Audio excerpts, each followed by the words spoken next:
सभी प्यारे छात्रों का एक बार फिर से स्वागत है और प्रश्नावली 5.1 में अब हम प्रश्न 4 का ये तीसरा सवाल और चौथा सवाल हल करना सीखेंगे। तो कॉपी पेन लेकर बैठ जाओ, बहुत अच्छे से समझेंगे, आपके नोट्स भी बन जाएंगे और आपको समझ में भी आ जाएगा। बस थोड़ा सा धैर्य रखना। देखो, प्रश्न 4 में हमसे बोला गया है कि आपको संख्याओं की सूची दी रहेगी। ठीक है, अब संख्याओं की सूची में से चेक करना है कि कौन सी सूची समांतर श्रेणी है। ठीक है, अब जैसे आपको समांतर श्रेणी पता चल गई कि ये समांतर श्रेणी है, तो आगे के पद भी हमें ज्ञात करने हैं। कितने? 3 पद। यहाँ पे लिखा है कि कौन कौन एपी है। यदि कोई एपी है तो इसका सारवंतर ज्ञात करो और इसके आगे के 3 पद और लिखो। तो चलिए अब हम तीसरा सवाल शुरू करते हैं। तीसरा करेंगे, उसके बाद चौथा करेंगे। पहला दूसरा हमने कर लिया है। अगर आपने नहीं देखा है तो प्लेलिस्ट की लिंक डिस्क्रिप्शन में है, आप जाके देख सकते हो। तो हम लिखेंगे तीसरा हल और लिखेंगे दी गई संख्याओं की सूची। और इसके बाद ये संख्याओं की जो सूची दी गई है ना तीसरे सवाल में, इसको लिख लेते हैं। जैसे -1.2, कॉमा -3.2, कॉमा -5.2, कॉमा और -7.2। इसके बाद डैश डैश डैश लगा देंगे। अब जो हमें संख्याओं की सूची दी रहती है, इसमें ये पहला पद है, ये दूसरा पद है, ये तीसरा पद है और ये चौथा पद है। तो इसे हम क्रमशः नाम दे सकते हैं। जैसे बहुत बेसिक से समझेंगे ताकि कभी भूले ना, और रटना तो कभी है नहीं, किसी भी सवाल को अच्छे से समझो। ये जो होता है पहला पद, इसे हम A1 कहते हैं, कॉमा ये जो दूसरा पद है इसे हम A2 कहते हैं, ये जो तीसरा पद है इसे हम A3 कहते हैं और ये जो चौथा पद है इसे हम A4 कहते हैं। लेकिन अभी ये समांतर श्रेणी नहीं है, अभी केवल ये संख्याओं की सूची है। अगर हमें चेक करना है कि ये समांतर श्रेणी है तो क्या करोगे? इन दोनों संख्याओं के बीच का अंतर जो होगा, इन दोनों संख्याओं के बीच का अंतर जो होगा और इन दोनों संख्याओं के बीच का जो अंतर होगा वो समान होना चाहिए, तब समांतर श्रेणी कहलाएगी। यानी हमें दूसरे पद में से पहला पद घटा के देखना है, उसके बाद हमें तीसरे पद में से दूसरा पद घटा के देखना है और फिर उसके बाद हमें चौथे पद में से कौन सा पद? तीसरा पद घटा के देखना है। चलिए शुरुआत करते हैं। पहले हम लिखेंगे दूसरा पद जिसे हम A2 कहते हैं। तो दूसरे पद में से हम घटाएंगे क्या? पहला पद यानी कि A1। दूसरे पद में से हम पहला पद घटाएंगे यानी A2 माइनस A1। दूसरा पद क्या है? माइनस का 3.2। उसमें से घटाना क्या है? माइनस का 1.2। तो माइनस का 1.2 हमने घटा दिया, ये घटाना का चिन्ह है और ये माइनस का 1.2 घटा दिया। बराबर के नीचे बराबर लगा दिया। अब -3.2 लिखा है तो इसको अभी हम ज्यों का त्यों लिखेंगे और ये देखो माइनस माइनस का क्या हो जाएगा? प्लस हो जाएगा और ये आ जाएगा 1.2। अब देखो माइनस का 3.2 है और प्लस का 1.2 है, तो देखो घटाएंगे कैसे? बहुत अच्छे से समझते जाना एक एक चीज। ठीक है, ऐसे समझो कि मैं आपको पास में बैठ के ही सिखा रहा हूँ। ये देखो, बड़ी संख्या में से हमेशा छोटी संख्या घटती है, चिन्ह लेकिन बड़ी संख्या का रह जाता है। तो हम 3.2, हमें पता है कि 3.2 बड़ी है और छोटी है 1.2, क्योंकि ये 3 है और ये 1 है, तो छोटी नीचे लिखेंगे। अब इसको घटा देंगे, क्योंकि अलग अलग चिन्ह है तो अंतर निकलेगा। 2 में से 2 गया तो 0 बचा, दशमलव अपनी जगह पर जैसा है वैसा ही रहेगा। फिर 3 में से 1 गया तो 2 बचा, यानी कि इन दोनों का अंतर है 2.0 का। तो 2 दशमलव के बाद 0 का कोई वैल्यू नहीं रहता, तो 2 ही हम लिख सकते हैं, तो हमने 2 लिखा। लेकिन इन दोनों का अंतर तो 2 है, लेकिन बड़ी संख्या का चिन्ह रहेगा। तो बड़ी संख्या कौन है? 3.2। इसका चिन्ह क्या था? माइनस, तो माइनस लगा दिया। ठीक है, अब तीसरे पद में से दूसरा पद घटा दो, तो तीसरा पद हम लिखेंगे A3 कहलाता है। तो तीसरे पद में से हम घटाएंगे क्या? दूसरा पद, तो हमने A2 कर दिया और बराबर लिख दिया। तीसरा पद है -5.2, तो हमने यहाँ पे लिखा कि -5.2 लिख दोगे ना। फिर घटाना है यानी माइनस करना है किसको, माइनस का 3.2। तो कोष्टक में वो अलग से हम लिखेंगे कि -3.2 ये घटाना है। कोष्टक क्यों लगाया, क्योंकि इस संख्या का ऑलरेडी एक माइनस है और ये घटाना सूत्र वाला माइनस है। ये वाला माइनस यहाँ पे है कि तीसरे पद में से दूसरा पद घटाना है, तो ये सूत्र का माइनस होता है और ये पद का माइनस है। देखो कोष्टक में बराबर के नीचे बराबर -5.2। अब देखो माइनस माइनस का क्या हो जाएगा, प्लस हो जाएगा और क्या बनेगा 3.2। अब देखो यहाँ पे फिर से वही एक चीज आपको जो समझनी थी, क्या है, बड़ी संख्या में से छोटी संख्या हमेशा घटती है, यानी कि 5.2 में से घटेगा तो 3.2, तो इनके बीच का अंतर आ जाएगा। तो 2 में से 2 गया तो 0, दशमलव अपनी जगह पे जैसा है वैसा ही रहेगा। और 5 में से 3 जाएगा तो 2 बचेगा, तो ऑलरेडी यहाँ पे क्या आ गया, 2 आ गया। लेकिन बड़ी संख्या, अब दशमलव के बाद 0 की कोई वैल्यू नहीं है तो 2 रहेगा, लेकिन बड़ी संख्या का चिन्ह रहेगा तो -2 यहाँ भी है। तो यहाँ पे जो डिफरेंस है वो बिल्कुल समान आ गया है। तो एक पद में और आगे बढ़ते हैं, यानी चौथे पद में से तीसरा पद भी घटा देते हैं। तो हम लिखेंगे कि A4 - A3। अब चौथा पद बता दीजिए क्या है। तो चौथा पद है -7.2। तो हमने लिखा कि -7.2, उसमें से घटना क्या है, -5.2, यानी कि तीसरा पद। आप देख सकते हो 1 2 3, तीसरा पद है -5.2, वो हमने घटा दिया। तो बराबर के नीचे बराबर लगा देना। -7.2 तो लिखा है, ये देखो माइनस माइनस क्या हो जाएगा, प्लस हो जाएगा और ये हो गया 5.2। अब इन दोनों के बीच का अंतर निकालने के लिए आप क्या करोगे, सिंपली वही चीज, बड़ी संख्या है 7.2, उसमें से घटाओगे क्या, 5.2। तो 2 में से 2 गया तो 0 और 7 में से 5 गया तो 2, दशमलव अपनी जगह पे ज्यों कहते हो। तो देखो ये आ गया 2, दशमलव के बाद 0 का कोई मतलब नहीं है तो 2 लिखा, बड़ी संख्या का चिन्ह लगा दिया। यानी इनके बीच में बिल्कुल समान अंतर है। तो समान अंतर है तो इनका मतलब सारबंतर कितना हो गया, -2 -2 -2। तो इस पूरी श्रेणी का सारबंतर 2 है और ये AP है, मतलब ये समांतर श्रेणी है क्योंकि इनके बीच का गैप समान है। तो हम यहाँ पे लिखेंगे कि चूंकि जो A2 - A1 है उसका भी मान -2 है, जो A3 - A2 है उसका भी मान -2 है, और जो A4 - A3 है उसका भी मान -2 है। तो ये सब आपस में बराबर है। इसलिए दी गई संख्याओं की सूची, दी गई संख्याओं की सूची क्या है बता दो, दी गई संख्याओं की सूची AP है। संख्याओं की सूची क्या है, AP, मतलब अर्थमेटिक प्रोग्रेशन है। और अगर AP है तो अगले 3 पद, तो आपको हेडिंग डालना है तब AP के अगले 3 पद, अगले 3 पद और ज्ञात करना है। तो अगले 3 पद, तो ये बताओ कि कहाँ तक हमें दिया गया था, कितने पद हमें दिए गए थे, 1 2 3 4, 4 पद दिए गए थे। पांचवा पद होता है A5।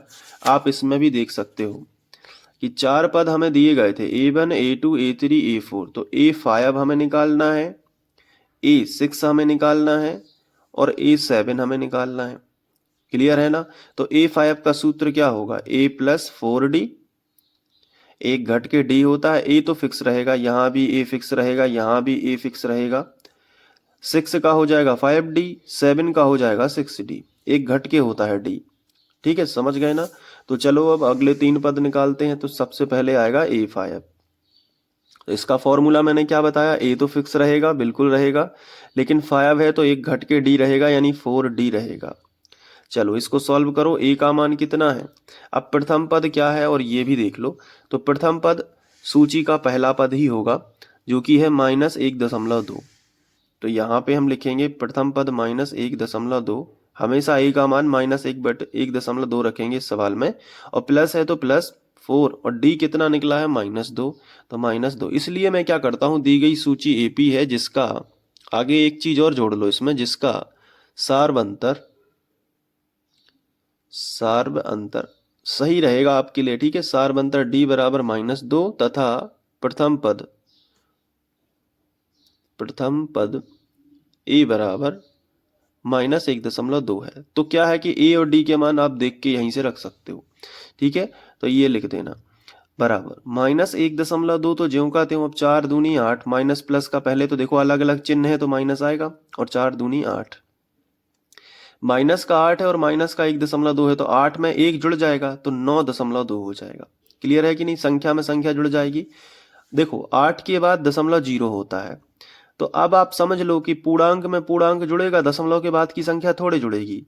तो पूर्णांक 8 है और यहाँ पे क्या है 1 है, तो 8 और 1 कितना हो गया 9, दशमलव के बाद जो संख्या थी वो ज्यों की त्यों यानी 2, और दोनों ही माइनस के थे तो माइनस माइनस के दोनों जुड़ के माइनस के ही हो गए, तो माइनस का 9.2 हो जाएगा। तो यहाँ पे माइनस का 9.2। अब छठवां के बाद नेक्स्ट पेज पे करेंगे छठवां पद, सॉरी पांचवें के बाद।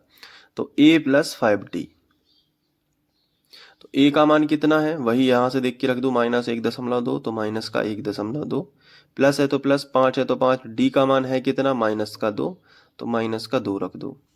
तो क्या हो जाएगा -1.2 प्लस माइनस का माइनस, और 5 दूनी 10, 10 और 1 कितना हो गया 11, तो माइनस का 11.2, पूर्णांक से पूर्णांक जोड़ दो केवल, तो 11.2 हो जाएगा माइनस का। अब a7 क्या होता है, a + 6d, a का मान फिर से वही माइनस का 1.2 प्लस 6, d का मान फिर से वही माइनस का 2, तो -1.2 प्लस माइनस का माइनस हो जाएगा, और 6 दूनी 12, तो 12 है और 1 13 है, तो माइनस का 13.2 जो है वो आपका आंसर आ जाएगा। तो ये हो गया a7, ये हो गया a6 और ये हो गया a5। तो ये अगले 3 पद होंगे, तो आगे आपको लिखना है अतः अगले 3 पद, ठीक है। कौन कौन से होंगे ये एग्जामिनर को थोड़ा देखने के लिए, क्रॉस चेक करने के लिए आप यहाँ पे लिख सकते हो, -11.2 और -13.2 होंगे। तो ये जो है लाइन लिखने से आपको फायदा ही होगा कि एग्जामिनर एक बार में देख सकता है कि ये लिखा है, ठीक है। तो आई होप कि आपको ये सवाल अच्छे से समझ आ गया होगा। तो ये था अपना कौन सा सवाल, मैं आपको यहाँ पे दिखा देता हूँ, ये देखिए ये था तीसरा सवाल। अब हम करेंगे चौथा सवाल। तो अब चौथे का हल फिर दोनों एक साथ में नोट करने के लिए बोलूंगा, तो नोट कर लेना। वीडियो के एंड में हर सवाल में आपको नोट करने के लिए कहता हूँ, ताकि आपके नोट्स भी बनते जाएं।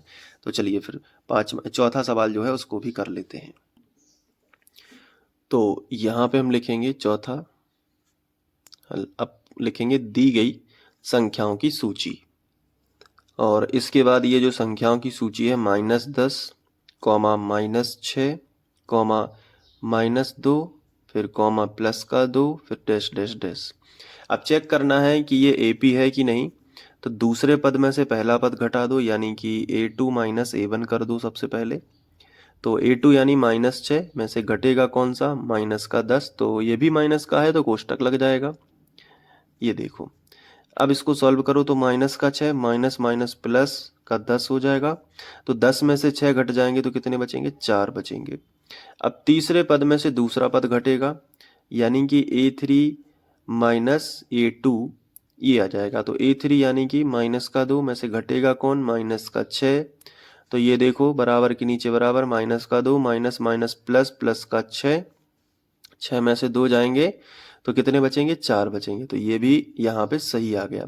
अब इसमें से इसको घटाना है, यानी कि A4 माइनस क्या करना है, A3, ठीक है। तो बताओ A4 कितना है, 2 है। तो 2 में से घटाना किसको है, ये देखो तीसरा पद -2, तो घटाना है -2। तो फिर से देख लो, 2 माइनस माइनस क्या हो जाएगा, प्लस का 2, और 2 कितना हो गया, 4। ये देखो सभी जगह समान है ना। तो अब आपको लिखना है कि चूंकि A2 - A1 जो है उसका मान भी 4 है, और A3 - A2 इसका भी मान 4 है, और A4 - A3 इसका भी मान क्या है, 4 है। अतः या इसलिए दी गई संख्याओं की सूची, दी गई संख्याओं की सूची क्या है बताओ, दी गई संख्याओं की सूची अर्थमेटिक प्रोग्रेशन है। आगे लिखेंगे जिसका प्रथम पद क्या है बताओ? ए बराबर जो दिया गया था -10। अब देखिए ये है प्रथम पद, -10 और सार बंतर, ये है 4 और सार बंतर डी बराबर 4 है। तो अगले 3 पद है ना, अगले 3 पद देखो कौन कौन से होंगे? A5, A6, A7, क्योंकि 4 तक तो दिया गया है। देखिए ये A1, A2, A3, A4, तो 5 निकालेंगे। A5 क्या होता है? A + 4D। तो A का मान कितना है? -10 + 4, D का मान कितना है? 4, -10, 4 चौके 16, तो 16 और 4 कितना हो जाएगा? मतलब इनमें कितने का अंतर है? तो 6 का अंतर है, 6 बचेगा। A6 A + 5D होगा, है ना। तो A का मान कितना है? -10 + 5, D का मान कितना है? तो D का मान फिर से रख दो 4, तो -10 5 चौके 20, तो 20 में से 10 गए, कितने बचे? 10। अब A7 निकाल दो। A7 क्या हो जाएगा? A + 6D।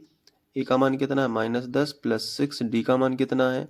4, तो -10, 6 चौके 24, 24 में से 10 गए, कितने बचे? जल्दी बताओ। 14। ठीक है, तो ये आगे के 3 पद हैं, तो लिखेंगे अतः अगले 3 पद कौन कौन से हैं? 6, 10 और 14 होंगे।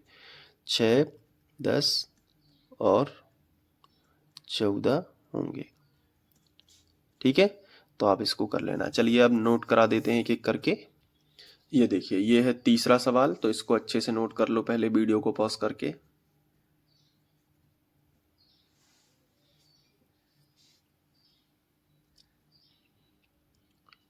इसके बाद यहाँ पे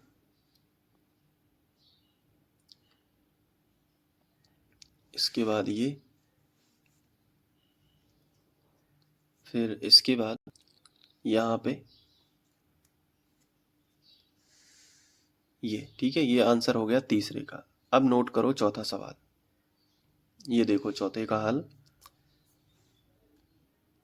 इसके बाद यहाँ पे, इसके बाद यहाँ और फिर ये। ठीक है, बन जाएगा। तो उम्मीद है कि ये आप अच्छे से कर लोगे, और इसके अलावा प्रैक्टिस करते रहना, आगे के सवालों की प्रैक्टिस करना, और कोशिश किया करो कि वीडियो ना देखना पड़े, ज़्यादा से खुद से प्रैक्टिस करिएगा। और अगर लगता है कि नहीं पहले हम देख लेंगे उसके बाद हम कर लेंगे, तो भी कोई बात नहीं, बाकी प्लेलिस्ट से आप देख के करिएगा, खुद से नोट्स बनाइएगा। और आप चाहो तो मेरे से भी नोट्स ले सकते हो। मैंने जो PDF में हैंड रिटन नोट्स बनाए हुए हैं वो भी आपको मिल जाएंगे। डिस्क्रिप्शन में एक मोबाइल नंबर होगा जो कि एक व्हाट्सएप नंबर है, तो उस पर आप मैसेज करोगे तो आपको प्रोवाइड करा दिए जाएंगे साइंस के नोट्स और मैथ्स के नोट्स। तो वहाँ पे आपको कांटेक्ट करना होगा नोट्स के लिए। और इसके अलावा साइंस भी मैंने पढ़ा रखी है, तो उसकी प्लेलिस्ट भी आप चेक करिएगा। साइंस के वीडियोस भी लगातार आ रहे हैं, और एग्ज़ाम टाइम में भी आपकी हेल्प की जाएगी इंपॉर्टेंट क्वेश्चन बता के, तो वो भी आपको मिलेंगे। तो मिलते हैं नेक्स्ट वीडियो में। Thank you.